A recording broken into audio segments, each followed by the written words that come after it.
Hey guys, Matt back for photo news and reviews. It's a really interesting time in the market where serious enthusiast photographers, some are going full frame now that there's entry-level priced full frame cameras out there, but there's a huge movement of people going to interchangeable lens, 4/3 and NEX and all those different mirrorless camera setups out there. And no surprise, that's meant that a whole range of accessories have come out on the market dedicated to that sort of size camera. Today I want to talk to you about the Manfrotto Pixie portable tripod. Now this thing kind of reminds me of a little space age shuttlecock or space station or something like that. The legs pack down flat and they're curved to interlock. You could pop that into the side pocket of a bag or into your jacket pocket or anything. It's really quite small when it's packed down. It's quite lightweight. I'll pop that on screen. And it's rated actually to take a lot bigger than something little like the Fuji XA that I've got to test or the Panasonic GH3. It's rated up to a DSLR and lens attached. Now, probably not to something quite as big as the 1DX with the 85 1.2 here, but I've tested it and it's surprisingly good. So let's just screw it on. They also have an iPhone 5 and other mobile phones, I guess, case now that Manfrotto are making, which has an adapter. So you could actually use this on the iPhone or on one of these small cameras as kind of a steady cam. But legs expand and then it's rock solid. There's no way that that's going to fall over with a small camera.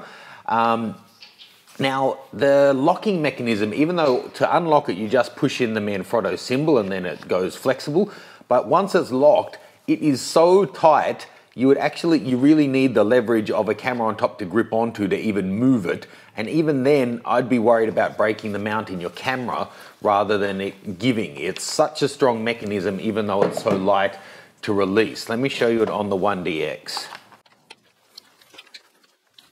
So clearly the 1DX is no toy camera. It's a big, heavy camera. But if you put the front leg of the tripod directly under the lens, set up like that, the main weight of the lens is over a leg and sideways is over two legs as well. So it really is quite stable. It's unlikely to topple.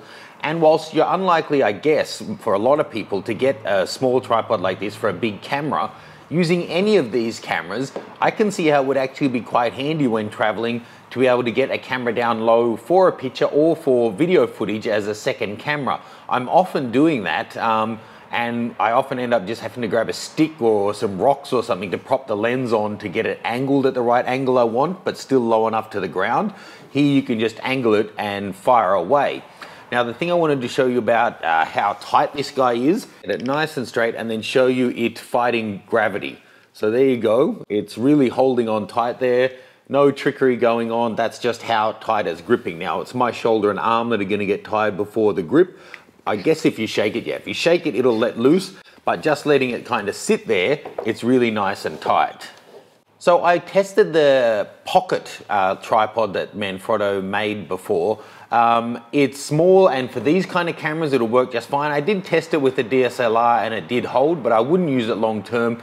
This guy though, I think you could safely use a DSLR and a lens, maybe not a full size one all the time, but I would be comfortable putting my 1DX on this besides, especially near the ground, if it's this close to the ground, if it does topple, it's only got 4 inches, but I really do think that it will be stable enough to use for this kind of situation.